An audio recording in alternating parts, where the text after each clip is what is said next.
All right.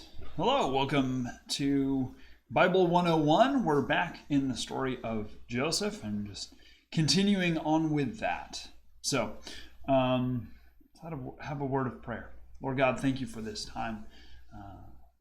Open your word to us that we may hear and understand and know all that you have for us through these wonderful words. In Christ's name we pray.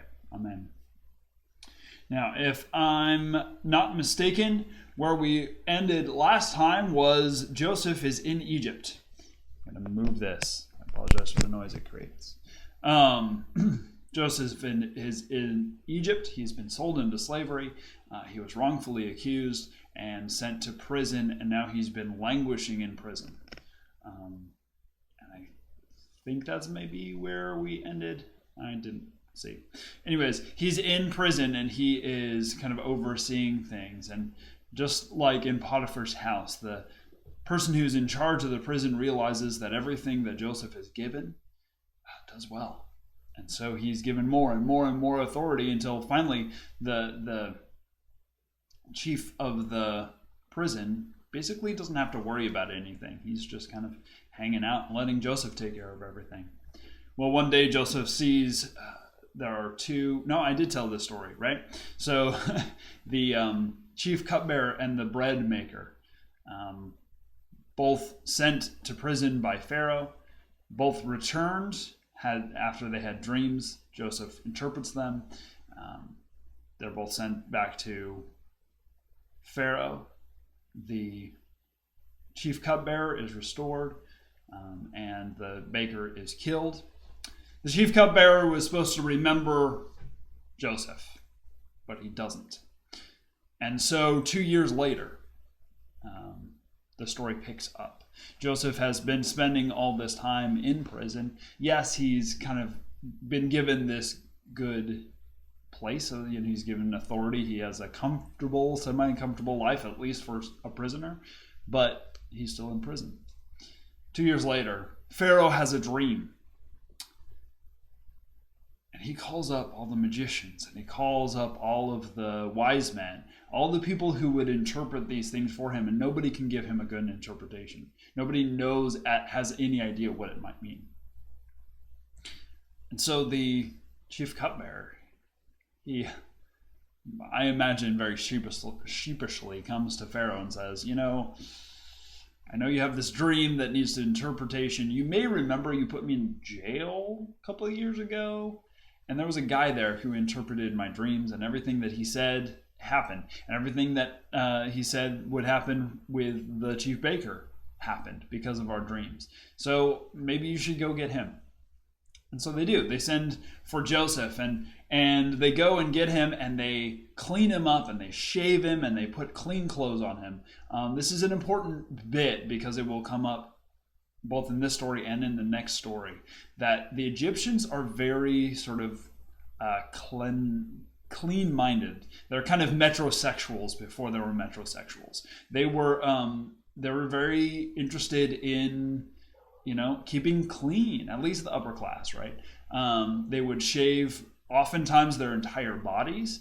Oftentimes their hair would be either shaved or very close cut. Sometimes they would wear wigs so that, again, you could have it just right and then put on the wig. All those sorts of things. They were interested in these things. So they called Joseph in, and here, just a second. Sorry about that. Okay, so the Egyptians were interested in keeping things clean. So Joseph, they bring him up and they shave him and they get him clean and they bring him before Pharaoh. And there he's before Pharaoh, and Pharaoh says, I had this dream. Can you interpret it? And Joseph says, no, I can't. And there's dead silence, I imagine, in Pharaoh's court. And then Joseph says, but the God of the universe gives interpretation of dreams. Tell me your dream and I'll tell you what it means. Okay. So he tells his dream, and Pharaoh had these two dreams. One was these 7 fat and sleek and good-looking cows come up out of the Nile River. Now, that these may be actual cows, like moo cows. It may also be that they are duodong, which is sort of like a manatee that lives in that area of the world. It may be sort of a sea cow-ish thing. But either way, these come out of the Nile, and they look good, and they're eating the grass, and things are good. Then 7 more just mangy, yucky cows come out of the Nile. And they come up and they eat the big fat cows, and they don't look any better. And so Pharaoh wakes up. So he goes back to sleep, and this time his dream is of 7 shafts of wheat, and they look really good and beautiful. And there are 7, sort of mangy, weather-worn shafts of wheat or stalks of wheat. And the bad stalks of wheat eat in some way the good stalks of wheat. And he wakes up and he says, this is really strange. And he told everybody about it, and nobody could give him an interpretation. And Joseph just kind of nonchalantly says, well, that's an easy one, actually. And because the 2 are actually the same dream, both of them have the same interpretation. And because there are 2 of them, that what God is telling you is that he has firmly set in mind this is exactly what he is going to do. And so, this is what it's going to mean. There are going to be 7 good and plentiful years. There's going to be years of good rains and good harvests, and your farmers, they're going to produce so many crops, they're not going to know what to do with them. But then there are going to be 7 years of famine. And the 7 years of famine are going to be so extreme that the 7 years of good farming are just going to be wiped out. They're going to be just not remembered. So that is what's going to happen over the next 14 years.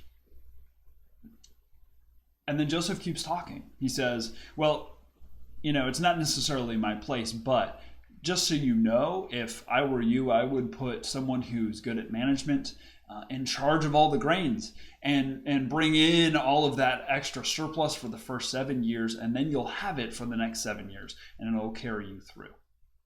So Pharaoh kind of turns to his advisors. He says, I like this guy. You like this guy? Great. Joseph, you are my guy. I'm going to put you in charge of everything. I've heard that you're really good with whatever you do, and so I'm going to put you in charge of everything. And as far as anything, any authority, any power in all of Egypt, I'm going to give you all of that. In title alone, the name of Pharaoh, the being deemed son of the sun god, Ra, I will be different from you, but other than that, you're going to have all the same authority. So Joseph is put in charge of everything.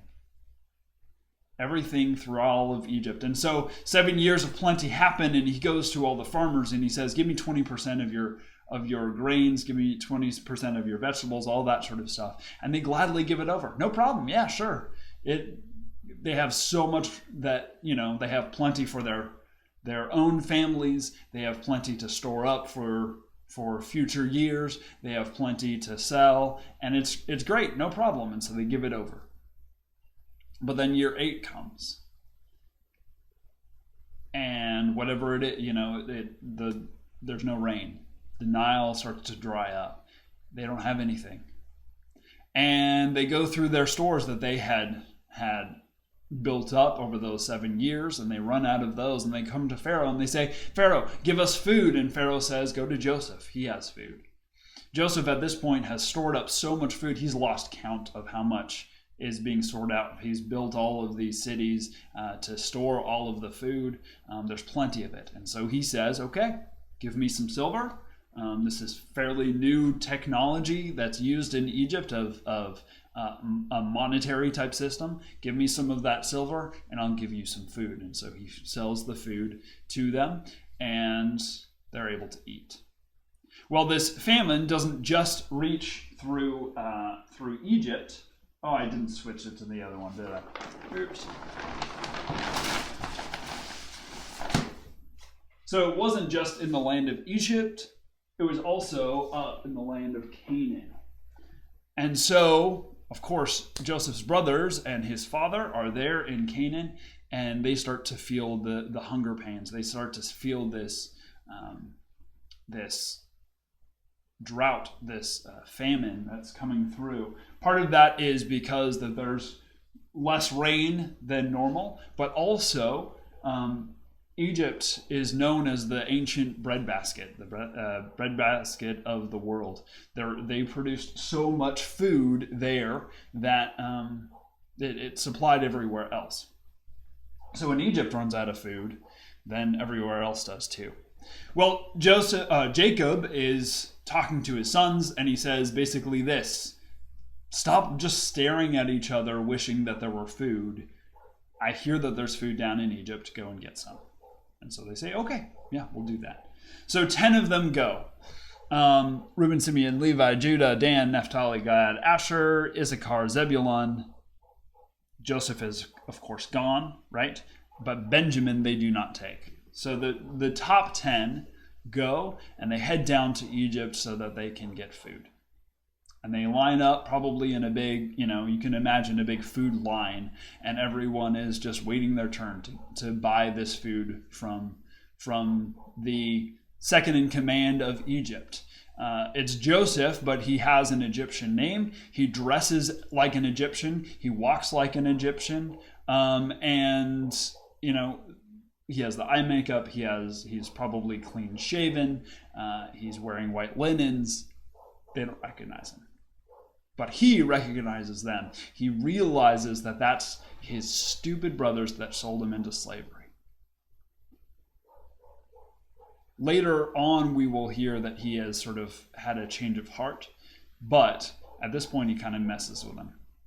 And so they get up to his dais or whatever it is, and they say, we're here to buy some food. And he says, I don't believe you. I think you're spies. And they say, no, we're not spies. What are you talking about? He says, yeah, I think you're spies. You've been sent to come here and to figure out what our weaknesses are. And he's saying all of this through an interpreter. That's the other reason they don't recognize him. He understands them, but he's not speaking to them in Hebrew. He's speaking to them in Egyptian, and then having an interpreter interpret. And they say, no, we're all sons of the same father. We have different mothers, same father. One of us is gone now. He is no more. And the youngest one, who maybe Joseph has never actually even met at this point, but the youngest one is back with our father. And he's like, I'm not sure if I should believe you, but how about this? I will believe you this time. I will send you with grain, and I will send 9 of you back. He says, I will take Simeon. Simeon will stay, the second-born. Simeon will stay with me until the next time you need food, because you will. And at that time, come back and bring your youngest brother, so that I have sort of this verifiable proof that you're all, in fact, sons of the same father. So they have no other choice but to go with this deal. So they load up all of their packs on their donkeys, and they head out back towards Canaan. Well, on the way through the route that they would have gone, they open up one of those sacks to feed the donkeys, and they realize that the silver that they had paid was in the mouth of the sack. And this kind of gives you an idea of their mindset, because the question they ask is God punishing us? Like, what's going on here? Because they know that they could get in trouble, right? Because they haven't paid for this food. They could be in big trouble. But they decide to head on to Canaan. They get to Canaan and they explain everything to Jacob.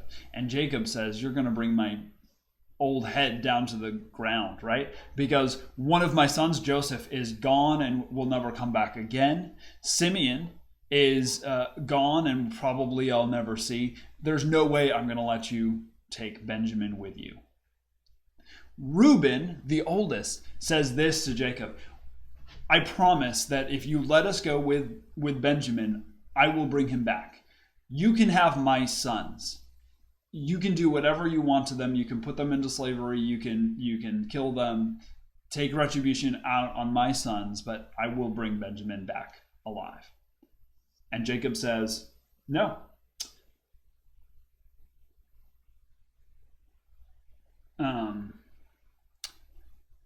Jacob says, no, I'm not gonna take that. But then the tune changes when they run out of food again.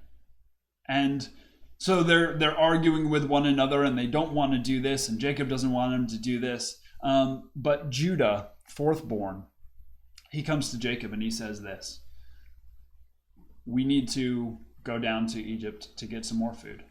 I promise that Benjamin will be safe, and I will vouchsafe for him myself. If anything happens to Benjamin, take it out on me. I'm the one that you should blame. Kill me, send me into slavery. I don't care what you do to me, but it's on my head if anything happens to Benjamin. Just let us go. We could have gone down there and back twice already. You can go ahead and... Busy morning. Sorry, thank you for sticking around. So, 9 brothers, 10 brothers now with Benjamin, all head down to Egypt again.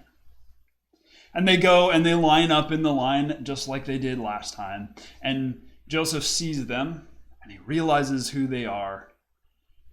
And so he speaks to his chief steward and he says, I want you to go take those 10 men, bring them to my house because they're going to eat at my house. Go and sacrifice an animal and or slaughter an animal, cook it, and we'll have lunch together. So they get escorted to Joseph's house, which they assume can only be bad. And so when they get there, they come to the chief steward and they say, "Oh, we are so sorry. Just so you know, we want to make sure everything is clear. Here is the silver that accidentally got put in our bags last time. Here's the silver, and here's more silver because we want to buy food this time. We just want to make sure that there's no hard feelings." And the chief steward says this: there's no problem. According to our records, we were paid, so your God must have looked favorably on you. They thought that they were being cursed by God because of this, and his interpretation is that they're being given favor by God. And the chief steward says, no, you've been invited to lunch. And so they come in and they lay out all of the many things that they had brought. They had brought pistachios and almonds and furs and all sorts of different things with them in addition. So they lay it all out, and Joseph gets there. It's noon, and he sits down. And the way that it's set up is the Egyptians have one table, Joseph has his own table, and all of the brothers are sitting at a third table. And they are seated, they realize, by birth order. Oldest, second oldest, third oldest, etc. They see Simeon there, and he is fine. He's been treated very well during this whole time. And so they're seated there, and they're getting ready to eat. We are told that the Egyptians are not eating with the Hebrews because that was detestable to them. And apparently they're not eating with Joseph either. So they're fed off of Joseph's table, and they give everybody their food. Reuben, Simeon, on down the line. Give them food, give them wine. They get to Benjamin, and they give him 5 times as much as everybody else. Joseph, I guess during the meal at some point, he says, "Is this the brother that you were telling me about?" And they say, "Yes, this is Benjamin." And he kind of goes, "Okay, nice to meet you, Benjamin." And then he goes to the other room to cry. This is maybe the first time he's ever seen this brother, and the brother of the same mother. The one brother who didn't sell him into slavery. Maybe it's just been 20 years or whatever it is since he's seen him. So he goes and cries, gets his makeup back up, and he comes back again. And he's talking with them. And everything seems to be good, and they buy more grain, and they're headed out. But Joseph works on a plan. When they're not even a day away, They stop for the night. Just a second. They stop, not a day's journey away. They're on their way back up to Canaan. And they stop, or are getting ready to stop for the night, and they see behind them Joseph and his chief steward. They're riding after them in a chariot, right? And they get there and they stop them, and the chief steward gets out and he said, "How dare you? How dare you, after all the kindness that my master gave to you, you steal one of his things? You stole something from his house?" And they go, "What are you talking about?" He says, the silver chalice of my master is missing, and you must have taken it. And they say, no, there's no way. There's no way we took it. Why would we even do it? We brought back the silver from last year. Why would we steal a cup from your master? We wouldn't do that. In fact, search us. If any of us is found to have the silver chalice, you can kill that person. You can kill that brother that has it, and the rest of us will be in slavery to you. And Joseph says, "Okay, sounds like a good deal. If one of you is found to have the chalice, that person will be my slave, and the rest of you can go free." He changes it up. And so they search everybody's bag.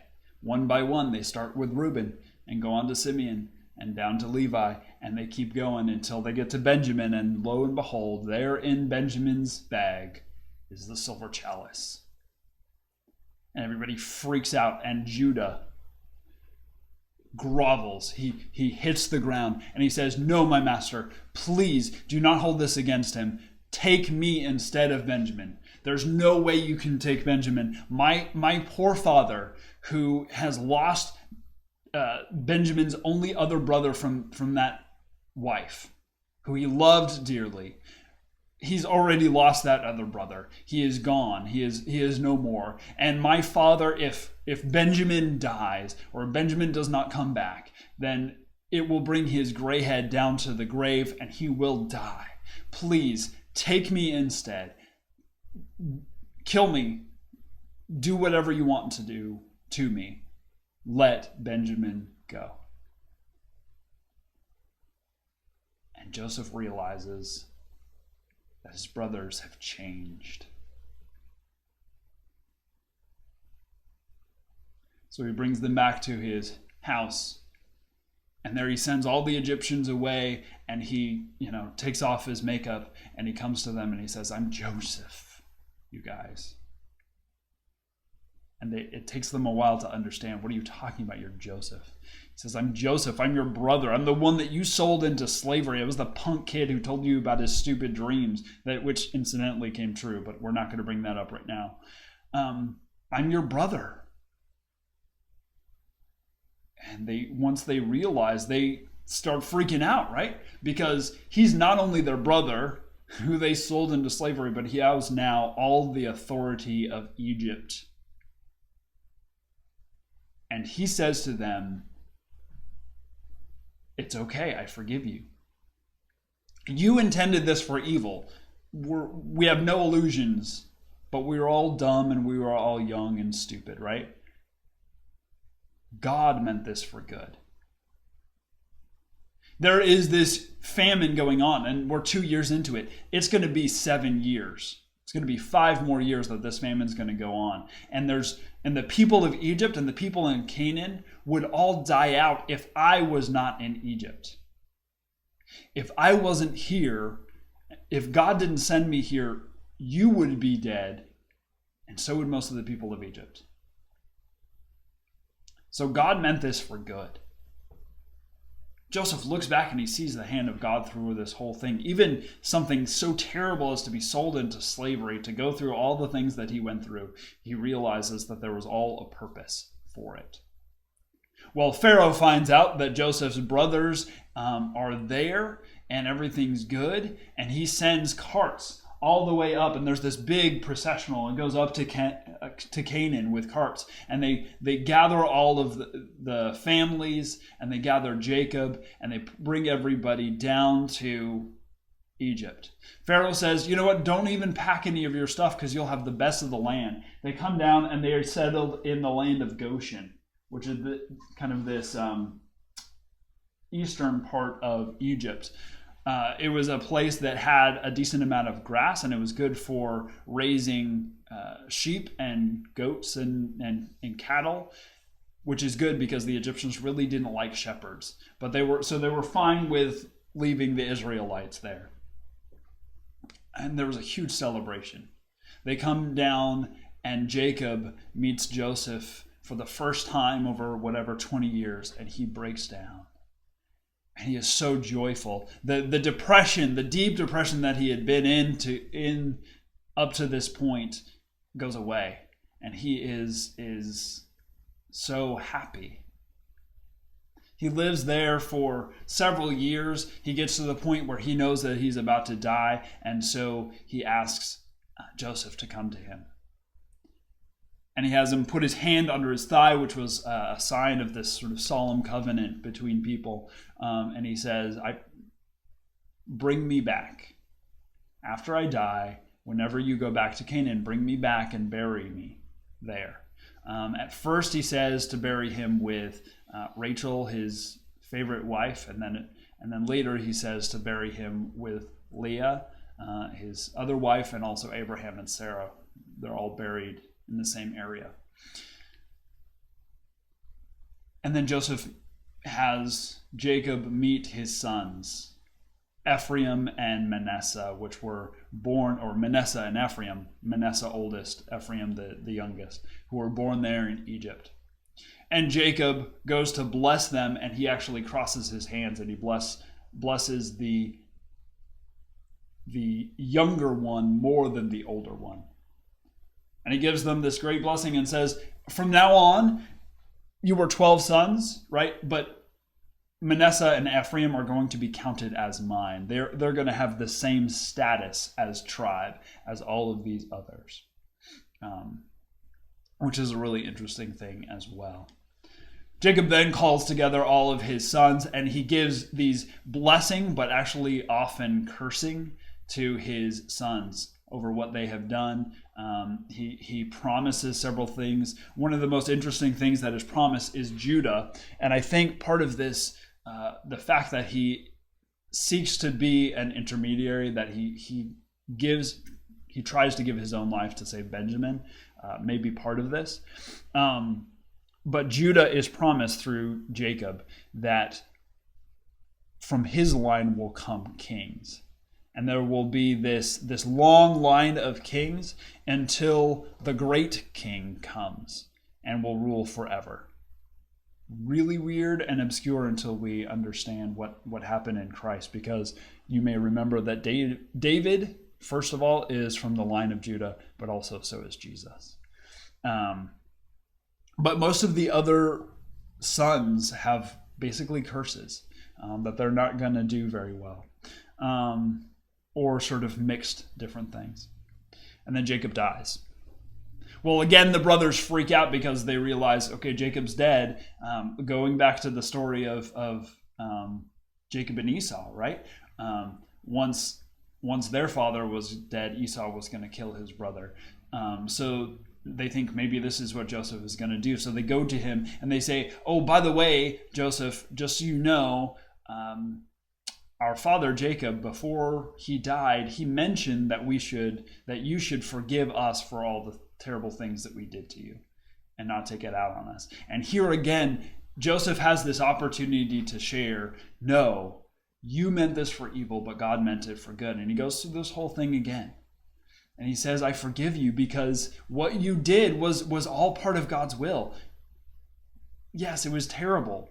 I mean, he doesn't sort of forget that, but it was terrible, right? But he forgives them for it and knows that God is behind it. Jacob is actually embalmed. He's mummified. And so is Joseph when he dies. And before he dies, he calls his family together and says, take my bones, take my remains up to Canaan when you go eventually. But they live in the land of Goshen. So a few things that happen here at the end of Genesis. We have the people of God, the people of Israel. They are all not in their land, right? God promised land during Genesis to his people. They're not there. They're in Egypt.